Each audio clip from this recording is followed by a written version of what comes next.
Szabad adásvétel tárgya, nem voltak rá hajlandók, nem tették meg. Sajnos nem marad más, mint az, hogy az önrendelkezési jog eszközével éljünk a eleink által meghirdetett szabadságharcok szellemével, az ellenállás jogával, és éppen ezért az Európai Unióval való szakítás érdekében szembe kell szállni a gyarmatosítással. Erre kérem minden honfitársamat vidéken, mindenütt a fővárosban és a vidéki városokban álljanak ellen, és távolítsák el azokat az embereket, azokat a jelképeket, amelyek egyáltalán gyalázzák a mi életünket. Többek között például ugye Orbán Viktor miniszterelnök úr megdicsért minket 2 évvel ezelőtt, hogy eltávolítottuk a Fehérház homlokzatáról az Európai Unió zászlót, és ugye Kövér László házelnökről a székely zászlót távolította el. Most viszont itt van a házon belül ez az uniós zászló, és kérem, hogy távolítsák el a gyarmatosítás elképét.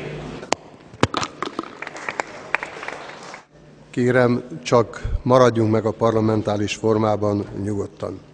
Tisztelt Országgyűlés, felszólalásra jelentkezett Kovács. Ilyen a szabadság, ilyen a haza, eltávolítjuk a hazállás jelképét. Eltávolítjuk a gyarmatosítás jelképét, a defenesztrációval, ablakon történő kidobással, méltó helyére juttatjuk. Ennek nincs helye a házban, semmilyen formában, törvényalkotás szent építményében, semmilyen módon nem adunk helyet annak, hogy a magyar szabadságot korlátozzák.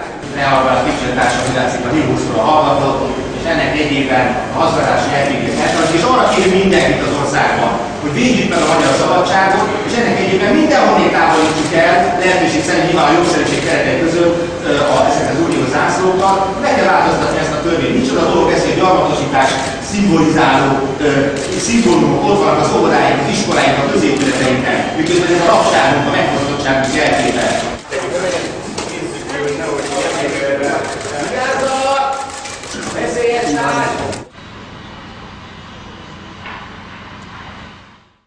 Jó lesz a miénk, az ujján éráztatta föl.